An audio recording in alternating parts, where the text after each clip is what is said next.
Welcome to The Extraordinary, where we are committed to the relentless pursuit of excellence.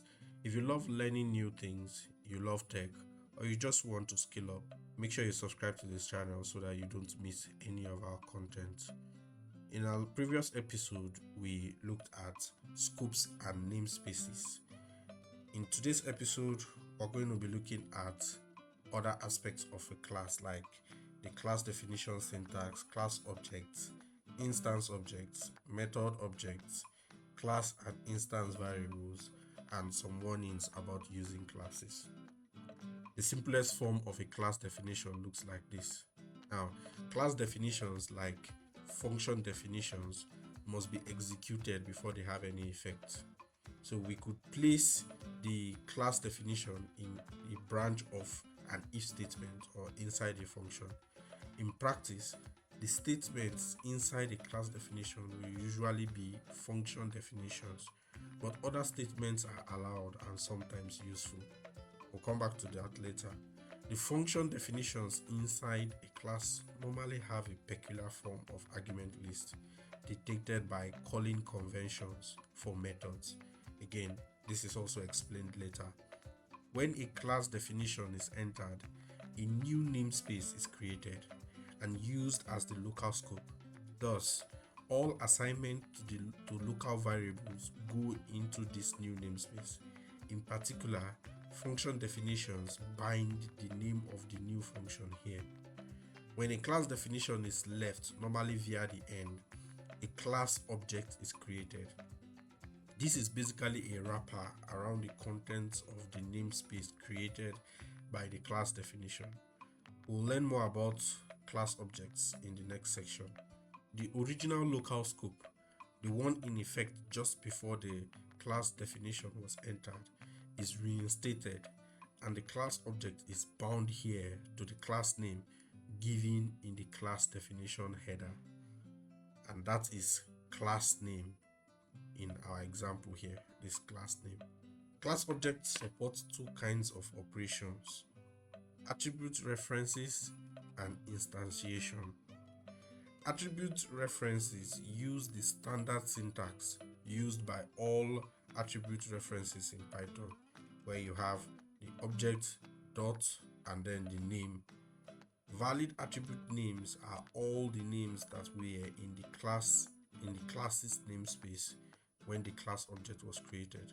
So if the class definition looks like this, let's create an example of that. Example 2 dot I. So we'll create a class hello world. So there is a sample definition of a class. So now that we've defined this, my class.I and my class.f are valid attribute references, returning an integer and a function object respectively. Class attributes can also be assigned to, so you can change the value of my class.I by assignment. And then we also have this special attribute here, that's underscore doc. This one is also a valid attribute, returning the doc string belonging to the class, which is a simple example class. So we could do something here. Let's say, for example, we want to print this. Print my class dot underscore doc. Let's run this.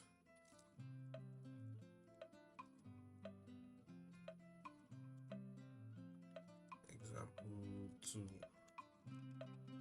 So we get the string, a simple example class. Class instantiation uses function notation. So let's say we want to instantiate this class. How do we do that? We'll just write x equal to my class,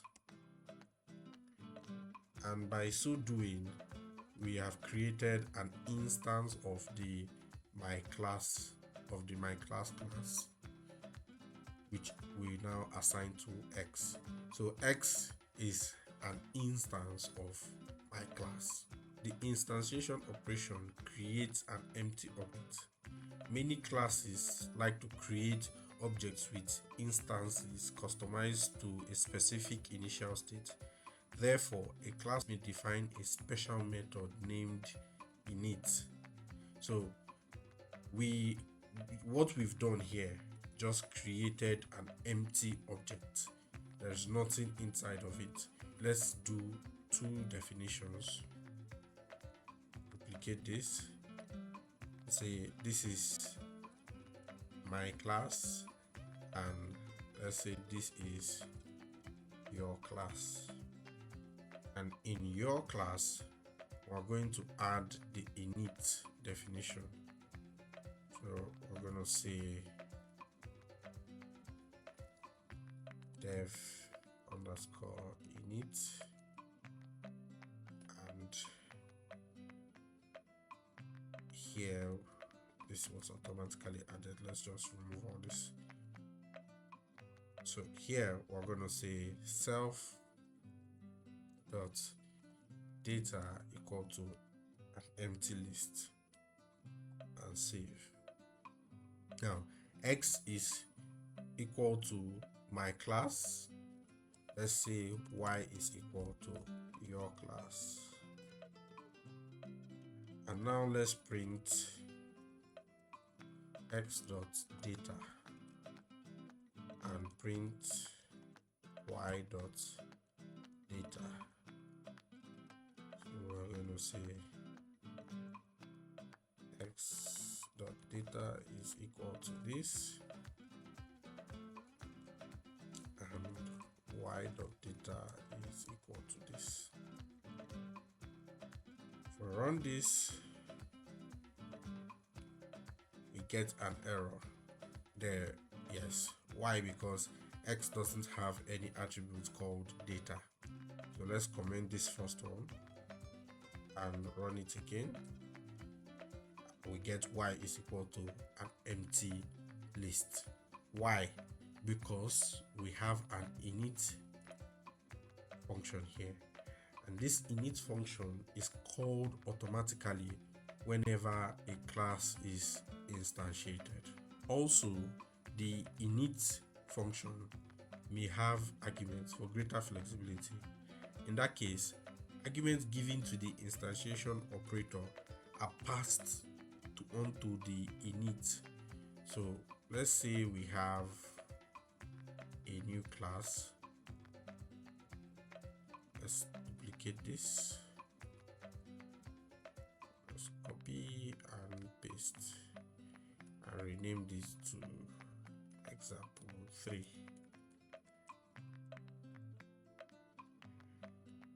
Then here we're going to say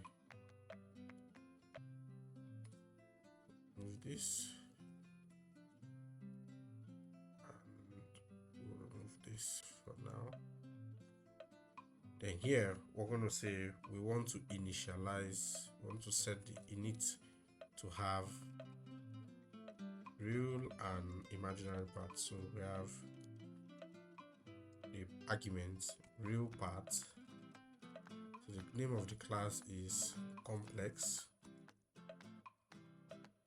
and we have real part and imaginary parts. So we say self dot r standing for real is equal to the real part, and self dot I is equal to the imaginary part. Now we don't have any method here. Now we can say X is equal to complex 3.0 minus 4.5, and we can now print x dot r comma x dot, and let's see what we get. Example 3, we see we get 3.0 then minus 4.5. This way we see that we can set parameters for a class so that when it is being initialized, arguments can be passed for those parameters or attributes that the class has. That way we don't just create an empty object, we create it with some specific value. X is an instance of this class complex. Now that we've created an instance, what can we do with it? So the only operations understood by instance objects are attribute references. There are two kinds of valid attribute names: data attributes and methods. Data attributes correspond to instance variables in Smalltalk and to data members in C++. Data attributes need not be declared like local variables. They spring into existence when they are first assigned to.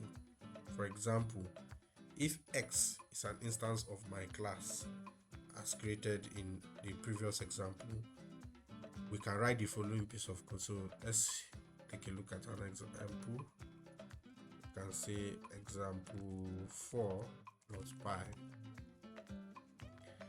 and then we pick from example 1, pick my class definition here, come back to example 4 and paste it.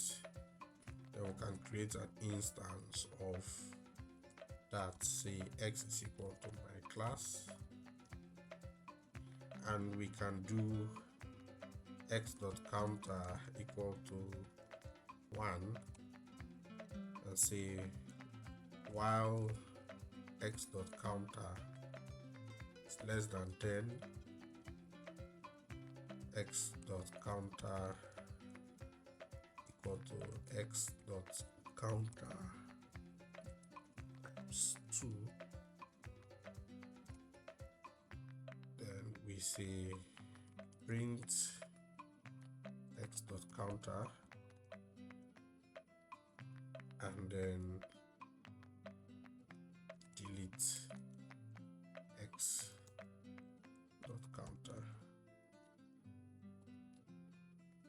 Now let's run this.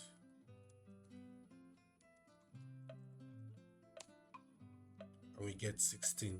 So if you see here, there is nowhere in this definition where we defined x, where we defined counter, right? But when we needed it, as soon as we assigned a value to it, it sprung into existence. We used it for our operation, and then we eventually deleted it here. The other kind of instance attribute reference is a method. A method is a function that belongs to an object. Valid method names of an instance object depend on its class. By definition, all attributes of a class that are function objects define corresponding methods of its instances. So in our example, x.f is a valid method reference since my class.f is a function.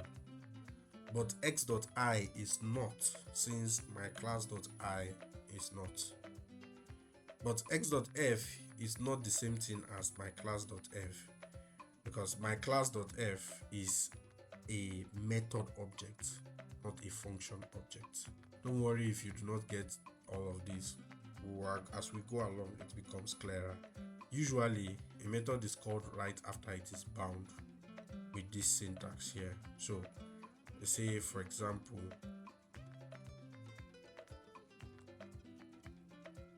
we could, after defining our object here, we can just say x.f here, and this is going to return hello world, but we want to print it, so we can just say print this and it will print hello world. Let's try it out. Example 4. There we go. However, it's not necessary to call a method right away. x.f is a method object and can be stored away and called at a later time. So as an example, we could say xf equal to x.f. Note that I am not putting in the parentheses here. It's just x.f like this, okay? Because we do not want to call it at this point. We are just trying to store it inside this variable xf. And then I could say while true, print xf.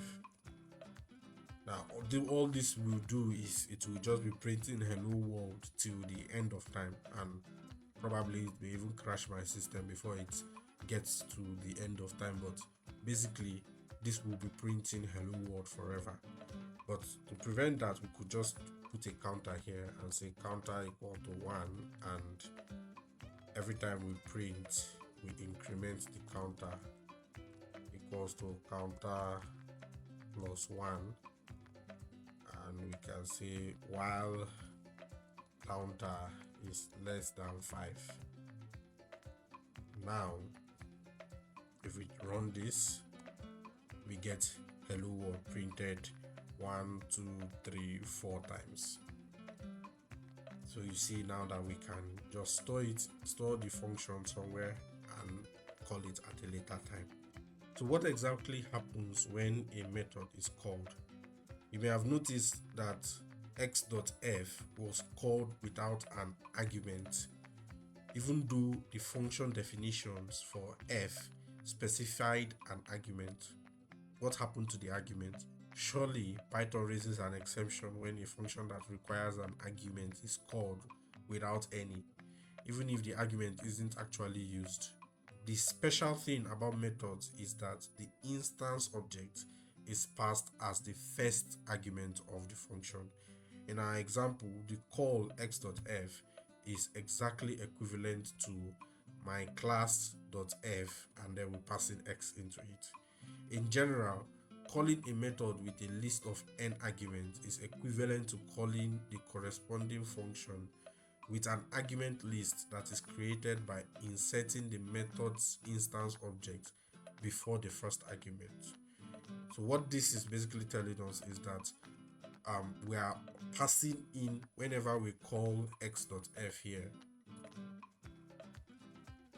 Whenever we call x.f here like this, it's just as equivalent as calling my class like this f and then passing in the instance into the function. So if we have a number of attributes, or if we have a number of arguments that are supposed to be passed in here, whatever they are, x will be passed in first before those other arguments are being passed in. Alright. In general, methods work as follows. When a non-data attribute of an instance is referenced, the instance's class is searched. If the name denotes a valid class attribute that is a function object, references to both the instance object and the function object are packed into a method object. When the method object is called with an argument list is constructed from the instance object, and the argument list and the function object is called with the new argument list. Again, if this sounds all too complicated, just bear with me. As we continue to work on examples, it becomes clearer and clearer. Now let's look at class and instance variables. Generally speaking, instance variables are for data unique to each instance, and class variables are for attributes and methods shared by all instances of a class. So let's see an example. Example 5.py. Say we define a class called dog, and in this class we have kind canine. Now this is a class variable shared by all instances. Then we'll define our init function here. Let's take this part out. Then here we're going to say self.name.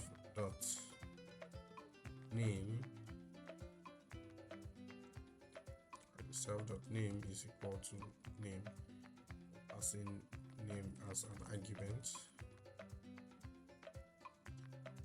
And this is an instance, give it more space here, is an instance variable unique to each instance. Let's save this file. Now we can define D is an instance of dog, and we'll pass in the name Fido. And we can define E, which is an instance of dog as well. We'll pass in the name Body. And we can print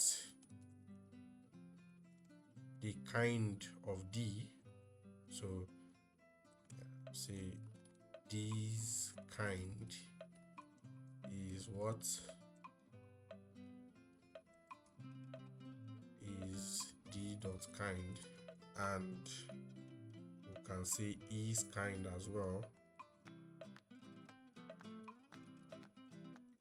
E's kind is E dot kind. Then we can also do D's name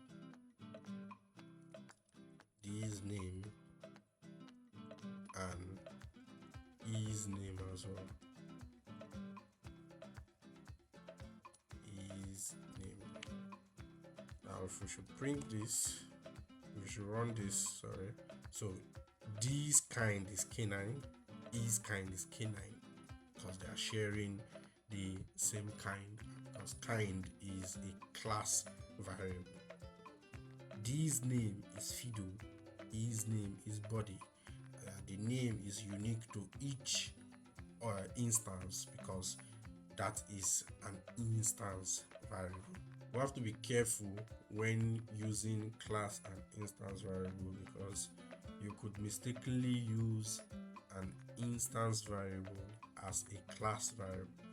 For example, say we mistakenly come in here and define tricks as a class variable. So we come and say tricks equal to empty. So this is mistaken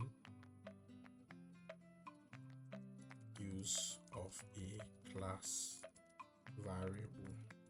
Now if we define this and we try to use this, let's comment this out. We define a method, we call it add tricks self tricks, and then in here we say self dot tricks dot append, say tricks, and we now try to do this. So we have Fido and Body, and for D we have Fido assigned to D and Body assigned to E. So for D we say add tricks rollover, and then for E we say add tricks play dead. Now we would expect that each of these tricks would be assigned to their corresponding object instances, but because we have defined tricks as a class variable, both of these definitions are going to be added to the list, irrespective of the fact that they are different instances, which is a mistake. But let's see it out nonetheless. So if we say print d dot tricks and print e dot tricks. Let's run this. And you see rollover bleeded, rollover bleeded, which is a mistake, right?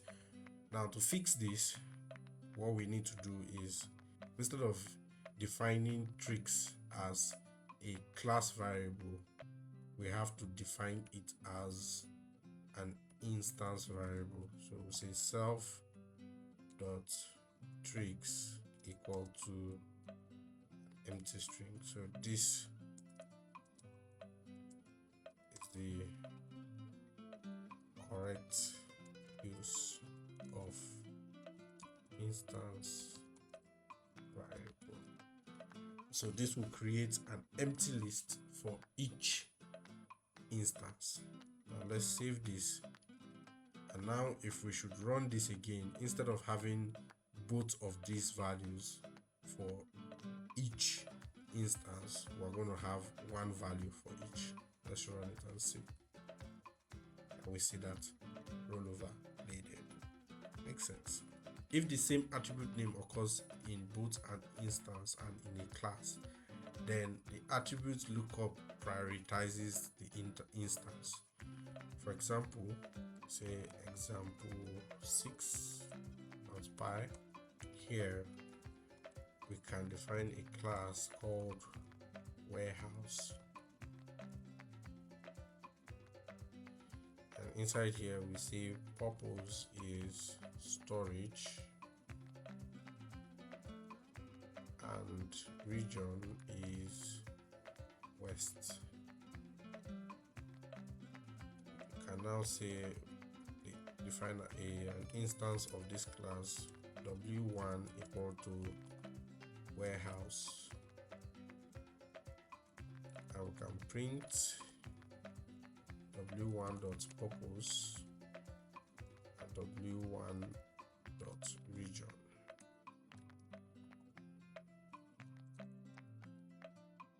Then if we print this, if we run this, storage and west, everything looks good.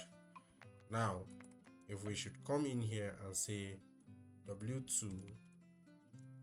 equal to warehouse, so we'll create another instance of warehouse, and we say w2 dot region equal to east. Now we print w2 dot purpose and w2 dot region. If we run this, we get storage east. This is the first example that we did. Let me comment this one out.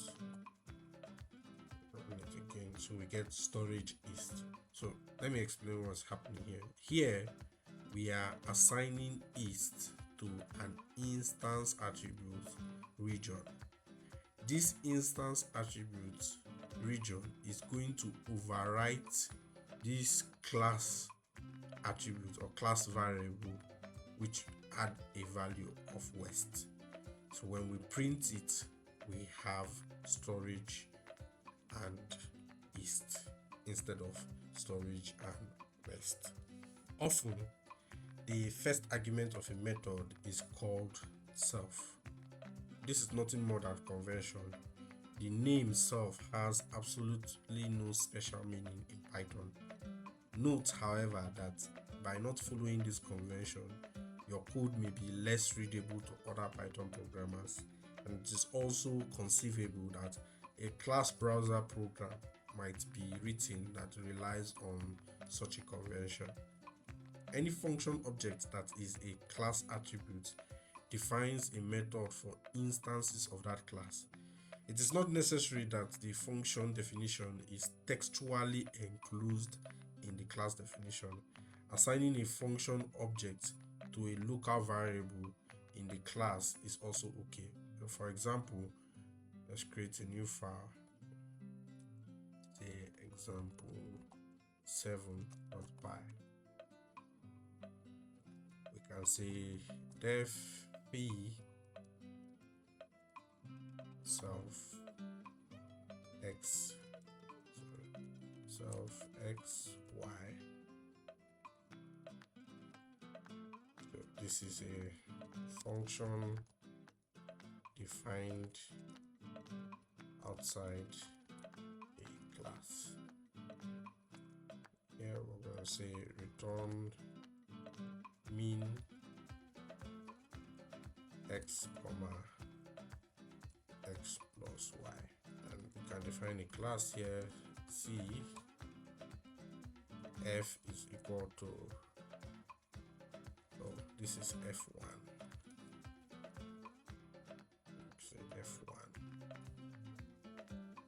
and then we can say definition of g self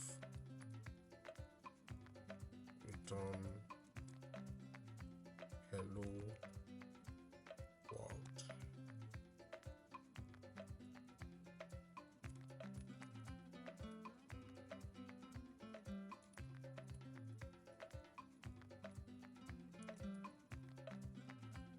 And h is equal to g.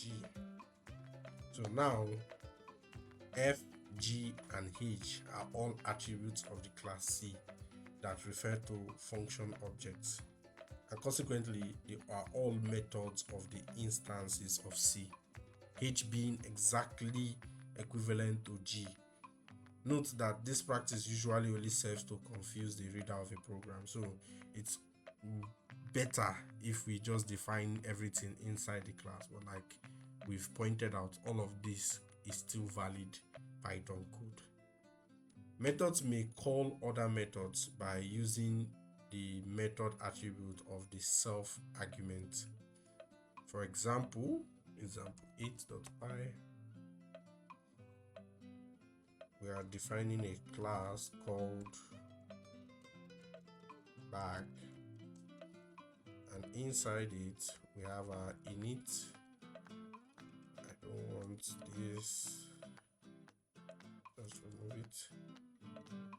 I'm gonna say self.data is equal to an empty list. Then here dev, we're gonna say add self x. Say self.data dot append x. Then we're gonna have dev add twice self dot x, self comma x rather, and here we're gonna say self dot add x and self dot add x. So we could quickly save this. Can define this. We'll say b equal to bag. First of all, we'll print b dot data, so that will show that there's nothing there, and then we can now say print b dot, no, not print. First we're going to say b dot add twice 4. Then we'll print b dot data again. Now let's run this. This is example 8. As we can see, the first time there is an empty list, and then subsequently we have 4 added twice, and it does that by calling the add method inside of itself. Methods may reference global names in the same way as ordinary functions. The global scope associated with a method is the module containing its definition. A class is never used as a global scope. While one rarely encounters a good reason for using global data in a method, there are many legitimate uses for the global scope. For one thing, functions and modules imported into the global scope can be used by methods. as well as functions and classes defined in it. Usually, the class containing the method is itself defined in this global scope. And in the next section, we'll see some good reasons why a method would want to reference its own class. Each value is an object and therefore has a class, also called its type. It is stored as object.class, object underscore class underscore. Oh, that's a mouthful. Basically, we can get the type of a class by using this syntax here.